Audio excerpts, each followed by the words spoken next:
Estamos de vuelta en vía pública. Yo le debo reconocer que hasta hace un mes, 2 meses, le voy a reconocer la ignorancia, nunca había sabido que existía una cosa que se llamaba la Comisión de Venecia. Y si a lo mejor lo escuché alguna vez, jamás imaginé que se trataba de un órgano de altísimo nivel, de especialistas mundiales dedicados a las constituciones, a estudiar, a orientar, a acompañar procesos de formación constitucional o de elaboración constitucional en los distintos países y opera gente de todos los países. Queda en Venecia la sede, pero no son italianos necesariamente, sino que es como una selección ideal de constitucionalistas. Y aquí el Senado acudió a ella en orientación, en pedir que vinieran, y efectivamente vinieron e hicieron una suerte de informe sobre el proceso que en Chile está generando en algunos casos polémicas, discusión, conversación. Y estamos nosotros con Jaime Arancibia, que es académico de la Facultad de Derecho de la Universidad de los Andes y investigador del Observatorio Constitucional Polis. Jaime, gracias por estar aquí. Buenas noches. Encantado. Buenas noches, Matías. La Comisión de Venecia es como la selección ideal, así como gente respetada de verdad por todos los sectores, transversal, que tiene una capacidad de estudio técnico en la materia. Diría que sí. Podríamos decir que en términos futbolísticos la selección de Europa. Ya. Porque son juristas elegidos por cada país. Solo Europa. Es un tratado del Consejo de Europa, que es distinto al Tratado de la Unión Europea, pero que admite también países signatarios de otras regiones, que en el caso de Chile nosotros nos incorporamos a ese tratado en el gobierno del presidente Ricardo Lagos. Ya. Y lo interesante de esa comisión es que es una comisión que se dedica a promover la democracia a través del derecho. Son juristas que asesoran a los distintos países que tienen, por ejemplo, procesos constitucionales. Y se creó, si se quiere decir así, en un momento en que cayó la cortina de hierro y los países que se iban incorporando a Europa requerían ciertas asesorías para efectos de elaborar sus constituciones. Perfecto, ya. Y tiene, tú que estás en este mundo de los constitucionalistas, me imagino que hay redes latinoamericanas, mundiales, ¿tiene respeto transversal más allá que, o algunos que dicen, no, estos son muy de derecha, o muy de izquierda, o muy aquí, o muy liberales, o muy conservadores? ¿Tienen el respeto de ser gente seria, mirado así por los especialistas? Yo diría que tienen el respeto de los académicos porque son juristas de renombre. Ya. Es muy raro que ocurra que un país, a la hora de designar un jurista para que lo represente en la Comisión de Venecia, sea simplemente un político respetado, pero que no tenga, por ejemplo, todos los pergaminos propios de la academia. Dicho lo anterior, ¿qué ha señalado la Comisión de Venecia para el proceso que está elaborándose en Chile? Esto es interesante porque también el prestigio de la Comisión viene dado porque ellos ya han emitido muchos reportes para distintos países y hay un cúmulo, un acervo de dictámenes de cómo hacer bien una constitución. Entonces, lo que hay que entender es que la Comisión de Venecia no dice, mire, usted tiene que hacer una constitución de este modo, sino que dice, no quieren intervenir, son bastante diferentes en la voluntad política de un país. Le dice, si usted quiere hacer una constitución y quiere incorporar estos criterios, yo le voy a dar recomendaciones o le voy a fijar condiciones de acuerdo a nuestra experiencia para que ese proceso no corra riesgos, porque todo proceso constitucional está sujeto a una serie de riesgos. Y perdón, ¿y esas orientaciones o consejos que da, lo hace de manera objetiva y técnica o considera el contexto político y la cultura de los países? Es decir, a Chile o al proceso colombiano de los 90 o al que fuere más adelante, sí, ¿le va a dar las mismas orientaciones en búsqueda del objetivo constitucional o toma en cuenta el terreno donde se están desarrollando las cosas? Necesariamente la introducción dice que han tomado en cuenta el contexto cultural, histórico, político de Chile, se reunieron con todos los actores políticos del país y luego lo que hacen es responder las preguntas precisas que le formula el órgano que requiere su presencia en el país. El Senado en este caso. Que en este caso fue el Senado, que le presentó cerca de 10 preguntas que ellos respondieron punto por punto. No se pronuncian respecto de todo el proceso, sino que de aquello que se le pide pronunciarse. Perfecto, ya. ¿Y en qué? Supe que sé, por lo que he estado leyendo, que se han pronunciado específicamente, por ejemplo, sobre bicameralismo. Para Chile, ¿qué dijeron allí? Sí, a ver, yo diría que de lo más general a lo más particular, lo más importante que yo rescataría del dictamen de la Comisión de Venecia es que dicen en muchos pasajes de su informe que todo acuerdo constitucional tiene que formar parte de un amplio consenso, un consenso lo más amplio posible, y que normalmente las constituciones que no son fruto de un amplio consenso están destinadas al fracaso porque son fuente de inestabilidad y de falta de certeza jurídica. En materia de bicameralismo, lo que dicen ellos es que la tradición constitucional de Europa, salvo algunas excepciones, siempre ha considerado una segunda cámara como un elemento muy sano para efectos de los pesos y contrapesos al interior del Poder Legislativo, y al mismo tiempo porque la segunda cámara normalmente provee de sabiduría y de alguna manera estabiliza las decisiones de la Cámara inferior. ¿Pero cámaras con facultades distintas o cámaras un poco espejo? Que algunos críticos dicen que eso es lo que pasa en Chile, que alargan los procesos de elaboración de la ley, que tiene que ir de una cámara a otra, eventualmente volver a la cámara.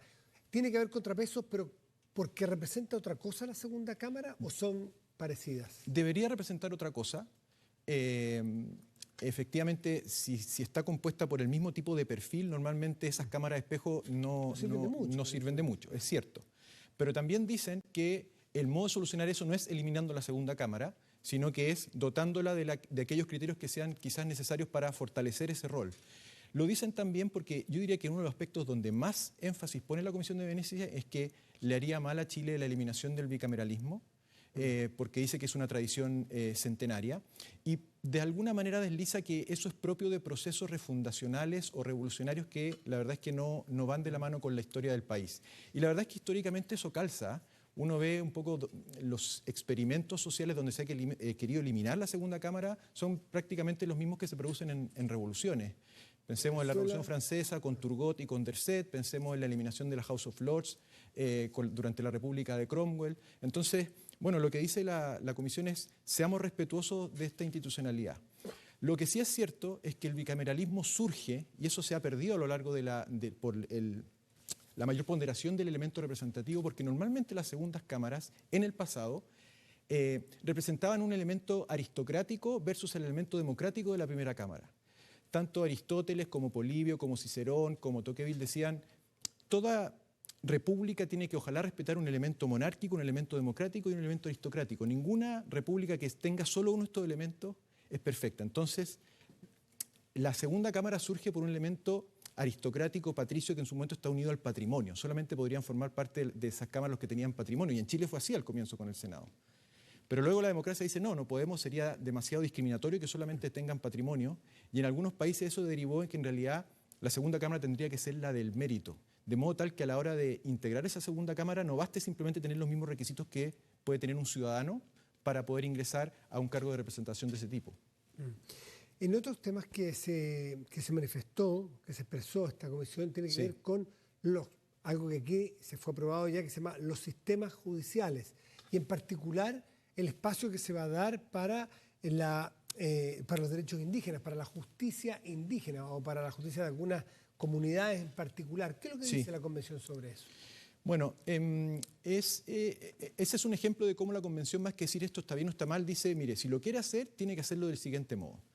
En materia de justicia indígena, por ejemplo, dice que perfectamente podría haber, si es que el país así lo desea y hay un amplio consenso, una estructura de justicia indígena, pero se tienen que cumplir 3 requisitos fundamentales. Uno macro, que es que tiene que estar armonizada con el funcionamiento del sistema de justicia para el resto del país.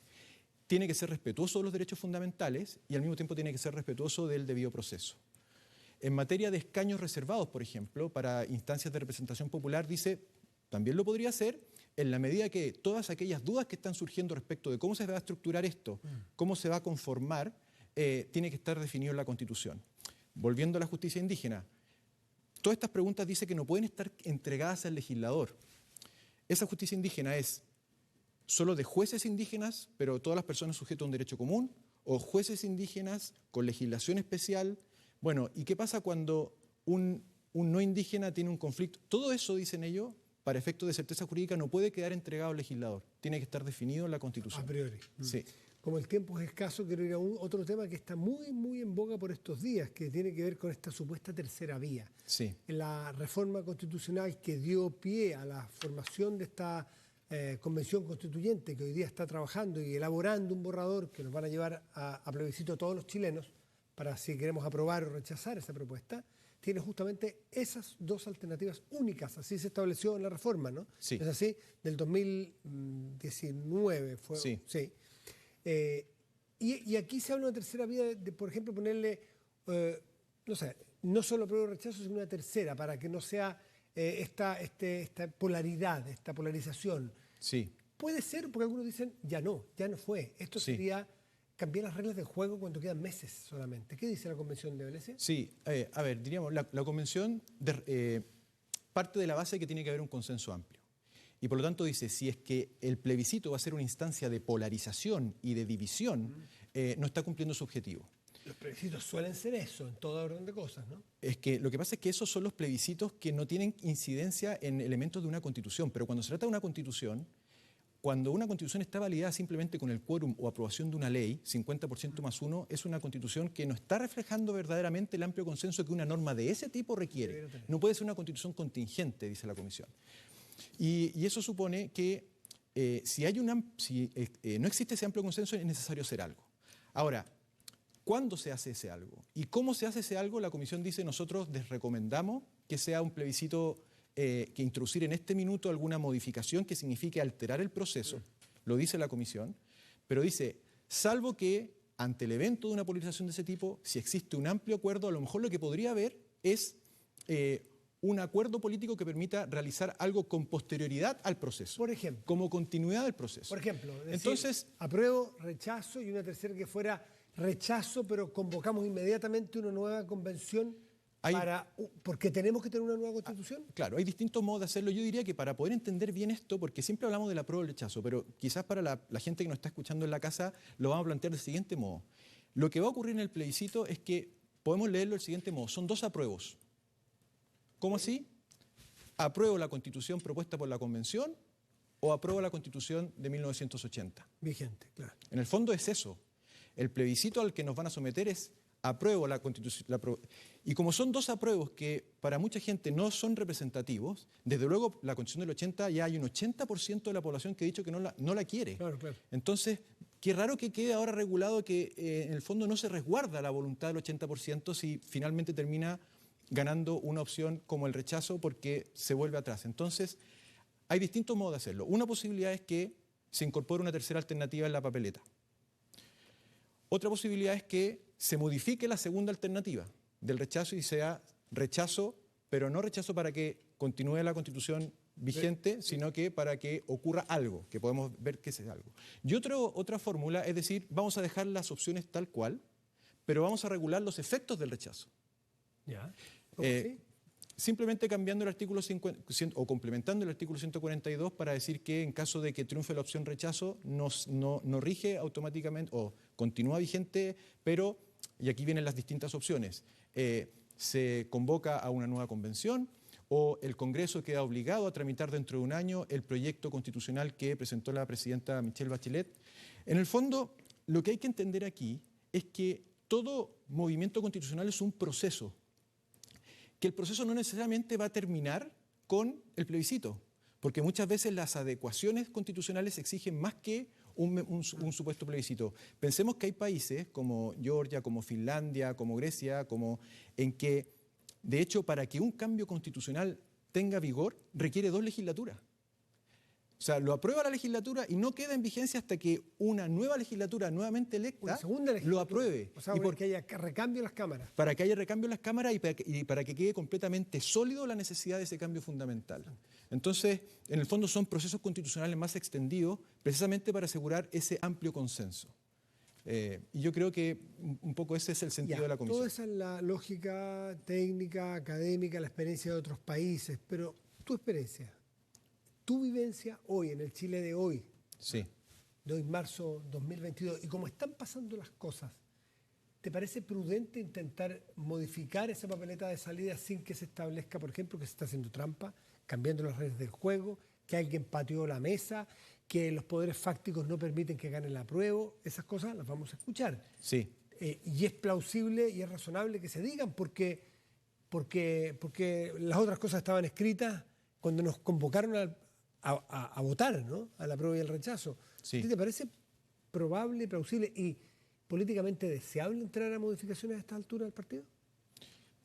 Esa respuesta tendría que dártela como ciudadano más que como profesor. Como ciudadano con más conocimiento que el resto de los ciudadanos sobre esta materia. Yo comparto el juicio de la Comisión de Venecia de que no hay que hacer cambios bruscos, pero nunca me parece inoportuno discutir en este momento qué opciones podrían tomarse en caso de que triunfe el rechazo en el plebiscito. Porque si hay un amplio consenso en torno a la propuesta de la convención, se acaba la historia y queda todo muy bien. Pero si triunfa el rechazo, y dado que hay un 80% de la ciudadanía que democráticamente no quiere la constitución que quedaría, yo digo, bueno, tenemos que asegurar que esa voluntad, que ese espíritu del plebiscito se respete y continúe, y eso no impide que las fuerzas políticas desde ya puedan estar discutiendo de qué forma se podría solucionar ese problema, porque lo que está claro, creo yo, es que la solución que prevé actualmente la Constitución de que prima una Constitución rechazada en un 80% no tiene viabilidad política, esa es la impresión que tengo. Está bueno, queda mucho que discutir, las aguas están muy revueltas, pero vale la pena poner la pelota al piso y estudiar. Muéstrame ese libro que sacaste recién, antes de despedirnos.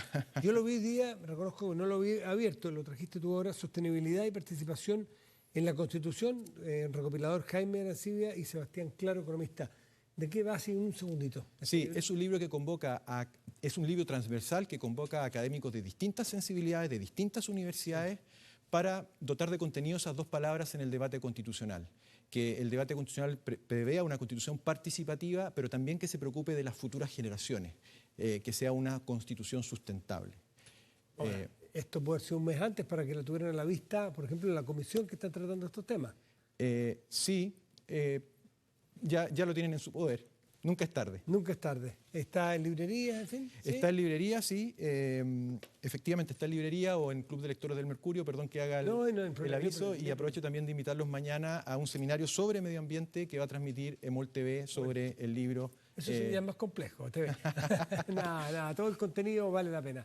Jaime Arancibia, muchísimas gracias, que estés muy bien. Gracias a ti, Matías. Pausa y volvemos, espérenos.